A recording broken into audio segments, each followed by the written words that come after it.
Okay, forget the usual suspects for a minute. Today, we're uncorking maybe a bit of a secret weapon in the wine world, a Portuguese grape that's, well, it's both a workhorse and a star. Might just surprise your palate. Yeah, and what's fascinating right away is um, this isn't some tiny obscure variety. This grape is actually a cornerstone. Yeah. It's really vital to the character of Portuguese wine, even if it doesn't always get the big international spotlight. Oh, Yeah. So, we're diving deep into Trincadeira. You might also hear it called Tinta Amarela, especially up in the Douro. Hmm. It's like an iconic Portuguese red. People love it for its incredible flexibility, its distinct personality. Think of it like that reliable friend who always brings something interesting to the party. And if you sort of zoom out a bit, you see Trincadeira is just deeply embedded in Portugal's wine history, its culture. It's like a thread woven through centuries of winemaking there. Okay, let's really get into this then. Our mission today is, a deep dive, forgive the pun, into the most compelling bits of this adaptable grape. We want to follow its journey across Portugal's really diverse landscapes Right. and discover the amazing spectrum of wines it helps create. So where does the Trincadeira story actually begin? Well, its origins are pretty firmly Portuguese. Hmm. Its roots stretch way back, deep into the history of grape growing on the Iberian Peninsula. What's really interesting, though, is the collection of different names it goes by. Yeah, you mentioned Tinta Amarela. Right, Tinta Amarela, Castellan, Mortagua, Espadero Tinto. There are quite a few others, too. Okay, and this is where it gets really interesting, I think. Those regional names, like Tinta Amarela being the go-to in the Douro, it kind of tells a story, doesn't it? Yeah. About how the grape traveled, how it was adopted locally. Exactly. Almost like it developed its own regional dialects. It put down roots and, became a local in lots of different spots. Precisely. And over the centuries, Trincadeira has just shown this remarkable knack for adapting to Portugal's very different terroir. Maybe initially the focus was more on how much it could produce, Productivity, yeah. but there's been a really clear shift. Now it's much more about highlighting the unique character it gets from each specific place. It's about quality that really speaks of its origin. So it's not just about cranking out volume anymore. It's about wines that truly reflect where they're from. Right. And it's playing both roles, right? Supporting actor and lead, not just single grape wines, but blends too. Exactly right. Traditionally, Trincadeira has been, a crucial part of many classic Portuguese blends. It works beautifully with grapes like Aragonés, Alicante Bouschet, Touriga Nacional, Castellón, the big names. Mm-hmm. But what's also really exciting now is seeing it step out more on its own. More single varietal wines are popping up in modern winemaking, letting its own character really shine. It's showing its versatility, in teamwork and as a solo act. Okay, now let's talk about the land itself. The Portuguese terroirs that shape Trincadeira. We've got quite a range of regions to explore, and each one seems to have its own distinct feel. Oh, the variety is fascinating. You've got the Alentejo warm, dry climate, but with a real mix of soils. You find clay, limestone, granite, sometimes pretty close together. Wow. Then there's the Douro, more extreme sort of continental climate, and those famous rocky schist soils. Right, the dramatic slopes. Yeah, and don't forget the Tejo and Ribatejo regions. They get more Mediterranean influence, often have fertile alluvial soils, plus Lisboa, which definitely feels the cool Atlantic influence. And there's still more. You've also got the Península de Setúbal, Mediterranean climate again, sandy clay soils there. And then way down south in the Algarve, really hot, sunny Mediterranean conditions. It's like a winemaker's playground, isn't it? So many different environments. It really is. So how do these different climates, like Mediterranean versus continental, actually affect what ends up in the glass? Well, if we try to connect this to what you actually taste, think about it like this. A warm, steady Mediterranean climate. It helps the grapes build up sugar, often quite early and fully. Okay. That can mean lower acidity in the final wine and aromas that lean towards riper, more sort of sun-baked fruit. On the other hand, a continental climate with bigger temperature swings between day and night that can give you grapes with brighter acidity. And a different set of aromas, too, maybe more fresh notes, sometimes even a bit spicy. So the climate really sets that initial tone. So warmer spots might give us those rich, jammy fruit flavors, while cooler areas could lead to wines that feel, livelier, zestier. That's a good way to put it, yeah. What about the ground itself, the soil the vines are digging into? How does that contribute? This brings up a really key point, the direct impact of the soil. So clay soils, right? They hold water well. Uh-huh. That often gives wines more structure, maybe firmer tannins, that kind of grippy feeling in your mouth. Limestone soils, though, they often lend more elegance, maybe a distinct mineral quality. And the schist soils, like in the Douro, they're famous for minerality too, but also a certain freshness. While granite soils are often linked to more aromatic wines, maybe more elegance again, it's almost like the soil adds its own subtle seasoning. Like a fingerprint from the ground. It's leaving its own unique stamp. And I guess the shape of the land, flat versus hillside, that must play a role too. Oh, absolutely. Topography creates microclimates, right? A steep slope that gets tons of sun will ripen grapes very differently than a flat, maybe more sheltered spot. Makes sense. And which way the slope faces the aspect that determines how much sun the vines get through the day. Drainage is crucial too, especially on slopes. And better air circulation can help prevent diseases. Plus, it influences the temperature right around the grapes. So yeah, even within the same region, the lay of the land can make a huge difference. So you put it all together, sun, soil, slope, and you get this unique signature for Trincadeira from each region. Like we're talking potentially richer, fuller wines, maybe more white fruit from the Alentejo, Mm. compared to maybe more freshness and spice you might find in a Douro version. Exactly. And what's fascinating is how this combination of terroir elements so clearly defines the typicity, that sort of authentic regional character in the Trincadeira wines. It's a fantastic example of how the environment shapes the final bottle. Okay, let's zoom in even closer now, right on the Trincadeira vine itself. What does it actually look like if we were standing in the vineyard? Yeah, okay. The Trincadeira vine, it has some pretty recognizable bits. The leaves are medium-sized, roughly pentagonal, five-sided-ish, Right. dark green on top, and the underside is a little bit fuzzy. The little dips along the edge, the sinuses, they're usually kind of U-shaped. Okay. And the grapes themselves. Bunches. The bunches tend to be medium to large. Conical, like a cone, or sometimes a bit more elongated, pyramidal. They're moderately dense, not super tight, not super loose. And sometimes you see a little wing, like a smaller, separate cluster attached to the main one, the berries themselves. Medium-sized, round, and they turn this lovely deep blue or black when they're ripe. The skin is, say, medium thick, and the inside is just a simple, juicy pulp. So, pretty standard grape look then. Now, timing-wise, when does it wake up in the spring, and when is it usually ready to pick? Right, so Trincadeira is known for budding. That's when the first shoots appear relatively late in the spring. And it also ripens relatively late in the fall. Is that good or bad? Well, the later budding can actually be a plus in warmer places. Mhm. Helps it miss some early spring frosts. But it does mean it really needs a good long stretch of warm weather later in the season to get fully mature and develop all those nice flavors. Gotcha. And how vigorous is the vine? Does it grow like crazy?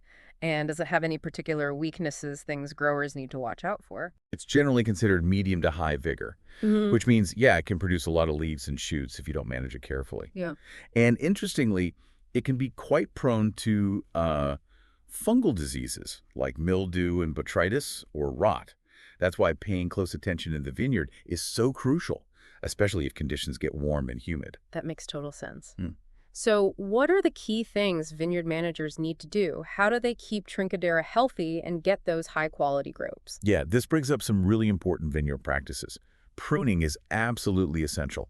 Whether they use a guyot system, which involves renewing the fruit-bearing canes more often, or a cordon spur system with more permanent arms on the vine. Right. The goal is to manage that vigor, control the amount of fruit the vine ripens, and find that sweet spot between quantity and quality, plus ensuring good light and air circulation through the canopy. And how they train the vines. Yeah. Up on wires. Exactly. Training systems like using wires and posts, it's called espalier or trellis, and sometimes even building terraces on steep slopes, that helps maximize sun exposure and just makes the vineyard easier to work in. Yield control sounds super important too. You don't want the vine trying to ripen too many grapes, right? Dilutes the flavor. Precisely. Techniques like careful pruning, but also something called green harvesting. What's that? That's where you actually go through early in the season and remove some of the developing grape bunches. It helps the vine focus all its energy and resources on ripening fewer but higher quality grapes. Ah, okay. And, more and more you're seeing a big focus on sustainable practices. Careful water use, protecting the soil, encouraging biodiversity, cutting back on synthetic chemicals. It's all about being environmentally responsible, but also ensuring the long-term health of the vineyard and the quality of the wine. It really sounds like a balancing act, doesn't it? Between what the vine wants to do naturally and what the winemaker needs it to do for quality. Are there any specific little tricks or techniques that work particularly well for getting the best out of Trincadeira?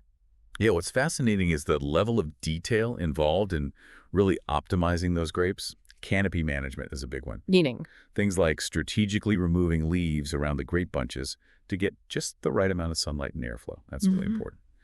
Controlled irrigation, if needed, conserving moisture in the soil, and even adapting to climate change using different rootstocks that might be more drought resistant, maybe finding ways to provide a bit of shade for the grapes in extreme heat. It's all about giving those grapes the absolute best chance to ripen perfectly. Okay, so the grapes are finally picked, hopefully at their absolute peak. Now, what happens in the winery? How do they turn into that delicious wine we get to drink? Right, the winemaking. Usually it starts with de-stemming, getting the berries off the stems, then gently crushing the grapes.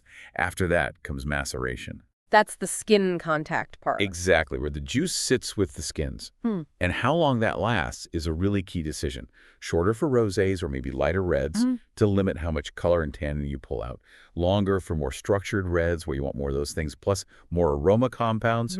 Temperature control during this stage is also really important. And then it's fermentation time. Right? Where the magic happens. Precisely. Yeast gets to work turning the great sugars into alcohol. This often happens in stainless steel tanks, maybe cement tanks. Again, careful temperature management is key here. It really influences the aromas that develop and how much color gets extracted.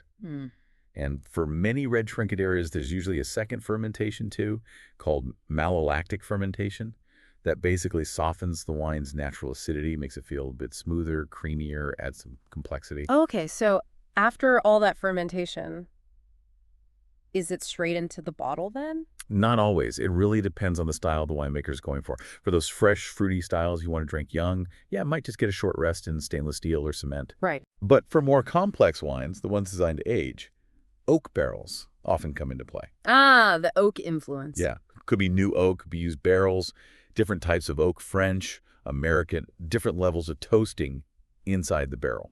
All of that adds different flavors and textures, things like vanilla, spice, maybe some toasty notes. Okay. And the oak allows for a tiny bit of oxygen exposure over time, microoxygenation they call it, which also helps the wine evolve and develop.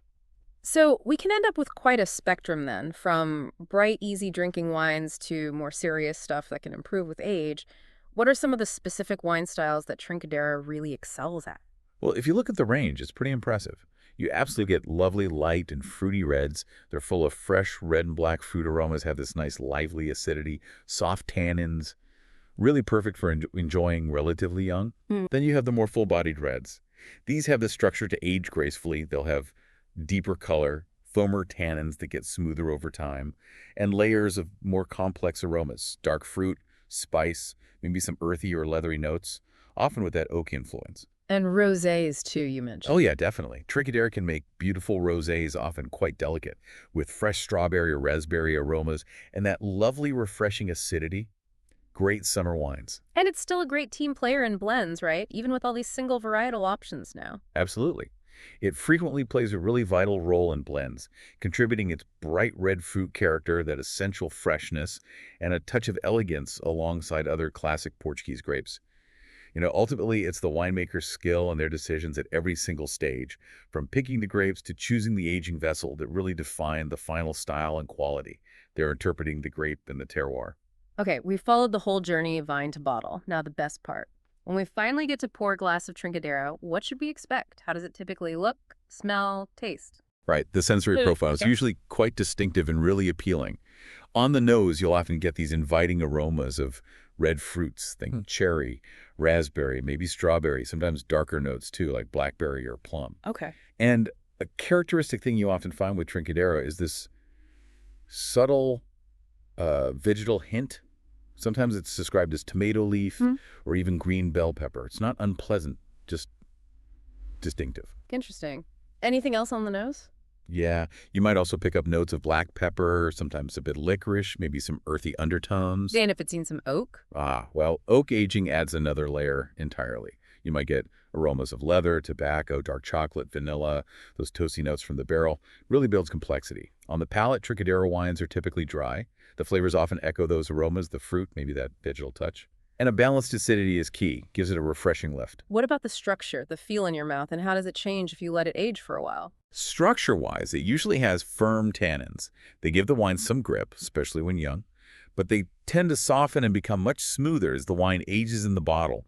Body is generally medium, not usually super heavy. And evolution. As it ages, those fresh fruit notes can develop into more like dried fruit characteristics. You might see more spice notes emerge, tertiary aromas, they call them. The tannins mellow out, as I said, and the overall complexity just deepens, often leads to a longer, more nuanced finish. So it sounds like where it's grown and how it's made really sculpt those characteristics we taste. Like a warmer region gives you riper fruit, oak aging adds its signature. Any tips for someone wanting to really get the most out of tasting a Trincadeira? Yeah, good question. A few things can really enhance your enjoyment. Serving temperature matters. A bit cooler for the lighter reds and rosés really emphasizes their freshness. More structured reds show better, maybe a bit warmer, closer to room temp. The shape of your wine glass can actually make a difference too, helping to concentrate the aromas. For older red Trincadeiras, decanting is often a good idea. It helps separate out any sediment. Right, the dusty stuff at the bottom. Exactly. And it lets the wine breathe a bit, allows the aromas to open up. When you're tasting, take a moment, look at the color, swirl it gently, see how the aromas evolve. Then sip it, pay attention to the flavors, that acidity, the tannins, the weight or body, and how long the taste lingers to finish. All right, now for the really crucial question. Food. What kind of food pairs best with these Trincadeira wines? Food pairings. Trincadeira is actually pretty versatile here, and it shines alongside a lot of classic Portuguese dishes. For the younger, fruitier reds, think pork, like that famous Alentejo dish, carne de porco, Alenteana pork with clams. Oh, yeah, love that. Or grilled pork secretos, cured meats, grilled sausages. It also works surprisingly well with some bacalhau dishes, salt cod like prepared with cornbread, or the gomes de sauce style with potatoes and onions. Sounds delicious. What about the more serious, age-worthy red Trincadeiras, the bigger ones? Yeah, for those wines with more structure, more complexity, think richer foods. Game dishes are great: wild boar, venison, hearty stews like a good Portuguese cozido or a feijoada, that bean stew, traditional migas, the bread-based dish, especially with meat, and flavorful cured cheeses like sheep or goat cheese. And the rosés, what do they go with? The rosés are fantastic warm weather partners. Think grilled fish sardines, horse mackerel, seafood rice dishes, fresh summer salads, anything light and bright, really. Okay, what if we're thinking beyond Portugal? Any international pairing ideas? Oh, definitely. Trincadeira's adaptability works here too. The red wines, they can be great with grilled meats like beef or lamb, Mediterranean dishes with lots of herbs, even slightly spicy food sometimes, or pasta with meaty sauces. And the rosés internationally? The rosés are lovely with, say, lightly spicy Asian food sushi, maybe some mild Thai dishes, Mediterranean salads again, grilled fish and seafood, pizza, even just grilled vegetables. Pretty versatile. So it really comes down to matching the weight and flavors, right? Finding that harmony. What are the key things to keep in mind for a good pairing, like the wine science behind it? Well, a key thing is often the wine's acidity. It acts like a palate cleanser, cutting through richness in food, balancing flavors, makes everything taste fresher. Right. And the tannins, especially in the reds, they interact with proteins and fats in food. That's why steak and red wine is such a classic pairing. The tannins sort of bind with the protein, making both the wine feel smoother and the meat seem less rich. Ah, interesting. And yeah, just thinking about the whole experience helps.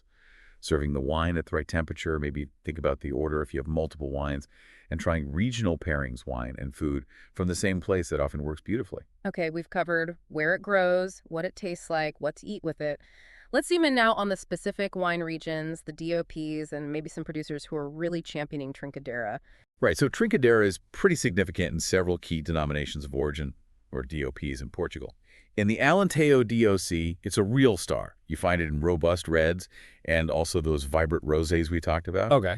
In the Douro DOC, where it's called Tinta Amarela, remember, it adds freshness and a spicy kick to both port wines and the unfortified Douro table wines.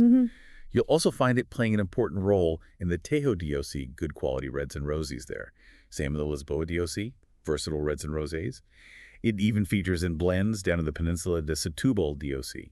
And you can find smaller amounts in other places too: Barata, Bear Interior, Down, the Algarve. It really gets around.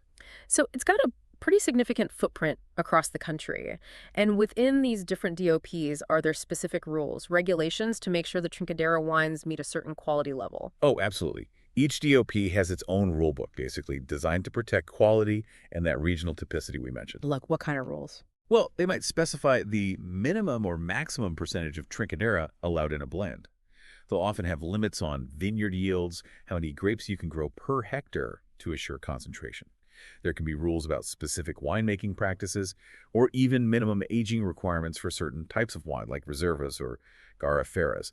It all helps guarantee a certain standard and regional identity. And who are some of the names producers we should look out for if we want to try some really great Trincadeira? Okay, yeah, if you're looking for some excellent examples, in the Alentejo, keep an eye out for producers like Esperam. Cartuxa is another classic. Maladina Nova. They all do fantastic things with Trincadeira, either solo or in blends. Right. Up in the Douro, think about renowned names like Newport, Quinta de Crasto, the Singleton family estates. They make lots of famous ports, but also great table wines using Tinta Amarela. Over in the Tejo region, Quinta de la Gualfa, Casal Branco. Definitely worth seeking out. And honestly, that's just scratching the surface. There are many, many dedicated winemakers across Portugal doing really exciting things with this grape. Okay, finally, let's look ahead. Peer into the crystal ball a bit. What are some of the challenges facing Trincadeira producers today, and what does the future look like for this grape? Yeah, this is a really crucial area. Producers are definitely facing challenges. Climate change is a big one. Rising temperatures, unpredictable rainfall that impacts ripening, vine health, everything. There's also a need for really specific local knowledge about how Trincadeira behaves in different microclimates to get the absolute best out of it. And we mentioned its susceptibility to fungal diseases. That requires constant vigilance. Plus, the global wine market is tough. It's crowded. Producers need to really highlight what makes their Trincadeira special. So what's being done? How are they tackling these challenges and trying to secure a bright future for Trincadeira? Well, there's a really strong and growing focus on sustainability in the vineyard, in the winery, protecting the environment, conserving water and soil, exploring organic, even biodynamic farming. Good. Preserving Portugal's amazing viticultural heritage is also key things, like protecting old vines, valuing traditional knowledge, and research and innovation are vital. People are studying different clones of Trincadeira, looking for ones that are more disease-resistant or better suited to warmer conditions. Researching rootstocks, finding better vineyard management techniques, exploring new ideas in the winery. Like with fermentation or aging? Exactly. Maceration techniques, fermentation temperatures, different uses of oak, even exploring totally new wine styles, like really high-quality, single varietal expressions or top-tier rosés. So despite the hurdles, it sounds like there's actually a lot of potential and positive energy around Trincadeira. Absolutely. I think the future for Trincadeira looks really promising. Its natural versatility, its unique flavor profile, its ability to adapt, that gives it real potential for growth, both in Portugal and internationally. The key will be communication, really telling the story of its unique qualities. Yeah. That freshness, the fruit, the elegance, its ability to age, plus its deep connection to Portuguese history and tradition. Yeah. It'll definitely stay important in blends, but I think we'll also see more and more truly exceptional single varietal Trincadeiras coming out of all those diverse terroirs. So to kind of wrap it all up, Trincadeira is clearly this remarkable, resilient Portuguese red grape. Its adaptability lets it show up in so many fascinating ways depending on where it's grown and how it's handled, and it plays a really significant part in the whole exciting story of Portuguese wine. Yeah, and what's really captivating, I think, as we finish this deep dive, is just reflecting on that versatility, its amazing ability to capture the essence of where it comes from. Which maybe leaves us with a final thought for you, the listener. Given how adaptable it is across so many different landscapes, what other exciting, maybe unexpected expressions of Trincadeira might we still discover as winemakers keep exploring its potential in even more specific, diverse little microclimates across Portugal? That's a fantastic point to think about. It really feels like the journey with Trincadeira isn't over, like there's still more to uncover. So yeah, to everyone listening, we really encourage you, seek out Trincadeira wines, try them from different regions, different styles, go on your own personal deep dive through tasting and explore this maybe not so hidden gem after all. Cheers to your next delicious discovery.